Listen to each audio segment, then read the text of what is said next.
नमस्कार, मी प्रिया काळे. तरुण भारतच्या न्यूज बुलेटिनमध्ये आपल्या सर्वांचं स्वागत. आता पाहूया ठळक घडामोडी. करंजोळ नजीक दरड कोसळल्याने मागील 5 दिवसापासून लोंढा वास्को रेल्वे वाहतूक पूर्णपणे ठप्प आहे. यामुळे प्रवाशांचे हाल होत असून वास्को येथील प्रवाशांना एकतर कोकण रेल्वे अथवा बसने बेळगाव गाठावे लागत आहे. कॅसल रॉक ते करंजोळ या रेल्वे स्थानकांच्या दरम्यान मंगळवारी रात्री दरड कोसळली होती. त्यामुळे वास्को निजामुद्दीन गोवा एक्सप्रेस कोकण रेल्वे मार्गे वळवावी लागली. सध्या ही एक्सप्रेस बेळगावमधून निजामुद्दीनच्या दिशेने धावत आहे. बेळगाव उत्तर मतदारसंघातील जनतेच्या समस्यांसाठी हेल्पलाईन सुरू करण्यात आली आहे. आमदार राजू सेठ यांनी निवडणुकीदरम्यान बेळगाव उत्तर मतदारसंघातील जनतेच्या समस्या सोडवण्याचे आश्वासन दिले होते. या संदर्भात त्यांनी आज पत्रकार परिषद घेतली. या मतदारसंघातील जनतेसाठी हेल्पलाईन सुरू करत असल्याची माहिती दिली. हेल्पलाईनवर संपर्क साधला असता संबंधित खात्याशी संपर्क करून निर्देश दिले जातील. यामध्ये जनता, अधिकारी आणि आमदार या हेल्पलाईनशी जोडलेले असतील.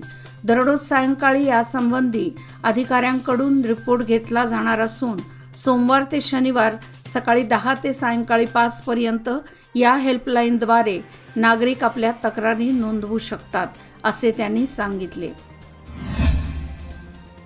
बेळगाव येथील सुप्रसिद्ध सुभाष फोटोचे संचालक दिवंगत आनंद ओळकर यांचे सुपुत्र आणि क्लब रोड येथील रहिवासी अमित आनंद ओळकर वय वर्षे 50 यांचे आज सकाळी अल्पशा आजाराने निधन झाले. अमित ओळकर यांच्या इच्छेनुसार आणि ओळकर कुटुंबीय आजपर्यंत जपत आलेल्या सामाजिक बांधिलकीमुळे डॉक्टर रामण्णावर चॅरिटेबल ट्रस्ट बैलहोंगल यांच्या वतीने त्यांचे देहदान करण्यात आले. बेळगाव शहर व उपनगरामध्ये शनिवारी भक्तिपूर्ण वातावरणात ताबूत विसर्जन करण्यात आले. जामा मशीद परिसरात पंजांच्या भेटी घेण्यात आल्या. शहराच्या विविध भागात सकाळपासून पंजा मिरवणूक काढली जात होती.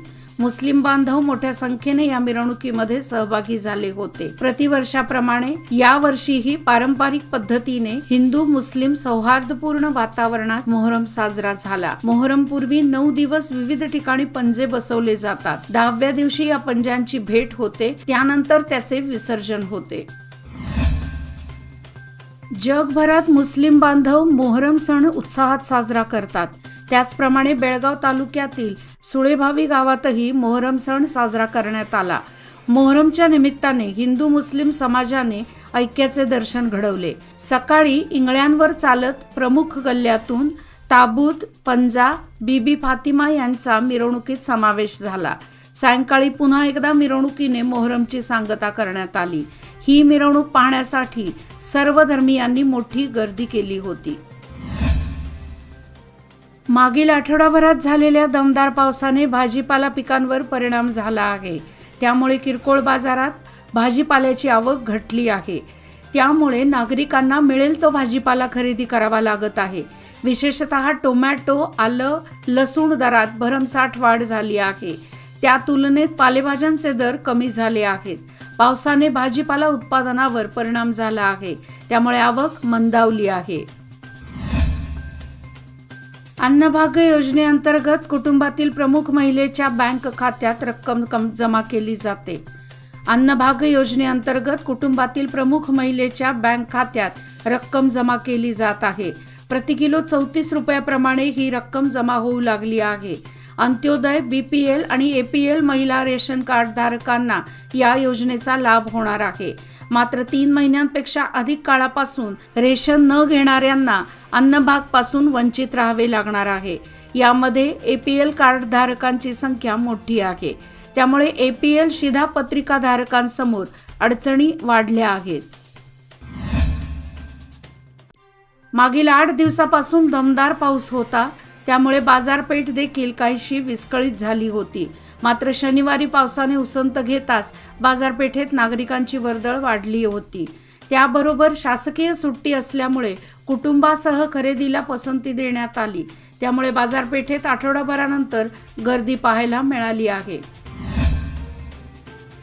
नाभिक समाज सुधारणा मंडळ संतसेना रोड शास्त्रीनगर बेळगाव यांच्या वतीने आयोजित कार्यक्रमात बागेश्री परशुराम गोडसे यांच्या हस्ते विद्यार्थी आणि विद्यार्थिनींना बक्षीस वितरण करण्यात आले.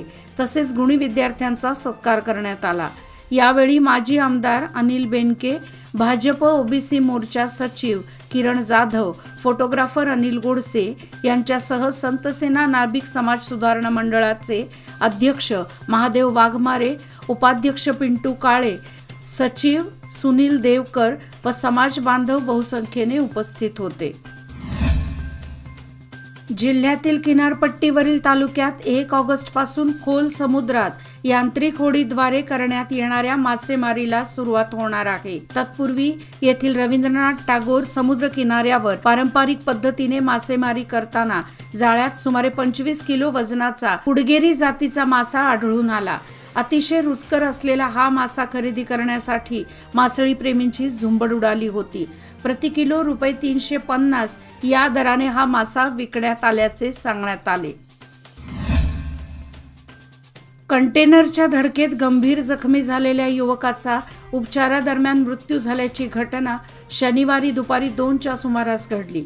दयानंद महादेव पाटील, वय वर्षे 31, राहणार गोंदीकुप्पी असे या मृताचे नाव आहे. या घटनेची माहिती मिळताच निप्पाणी ग्रामीण पोलीस स्थानकाचे उपनिरीक्षक शिवराज नायकवडी व सहकाऱ्यांनी घटनास्थळाला भेट देऊन पाहणी केली. या घटनेची नोंद निप्पाणी ग्रामीण पोलीस स्थानकात झाली आहे. चालकाचे वाहनावरील नियंत्रण सुटल्याने रस्त्याकडेला असणाऱ्या झाडाला क्रुझरची जोराची धडक बसली. या अपघातात चालक ठार झाला आहे. मज्जिद बाबासाहेब नायकवडी, वय वर्षे 35, राहणार सोलापूर, तालुका हुक्केरी असे मृताचे नाव आहे. मज्जिद हा सोलापूर येथे मोहरम सणासाठी आला होता. पोलीस उपनिरीक्षक नरसिंह राजू घटनेचा अधिक तपास करीत आहेत. हुक्केरी तालुक्यात शनिवारी पावसाने पूर्णपणे उघडीप दिल्याने शेती कामांना वेग आला आहे. तालुक्यात 2.14 मिलीमीटर पावसाची नोंद झाली तर हिडकल जलाशयात केवळ 22 क्युसेक पाण्याची आवक होत असून जलाशयात 33 TMC पाणी साठा आहे. तालुक्यातील हिरण्यकेशी, घटप्रभा, ताम्रपर्णी व मार्कंडेय नद्यांच्या पाणी पातळीत मोठी घट झाली आहे. त्यामुळे नदीकाठावरील नागरिकांतून समाधान व्यक्त करण्यात येत आहे. दरम्यान पावसाने उघडीप दिल्याने शेती कामांना वेग आला आहे. यल्लीमुन्नोळी गावातील संपर्क रस्त्यांची पूर्णपणे दुरावस्था झाली आहे. त्यामुळे मार्गांचे डांबरीकरण करण्यात यावे अशी मागणी ग्रामस्थांकडून करण्यात आली आहे.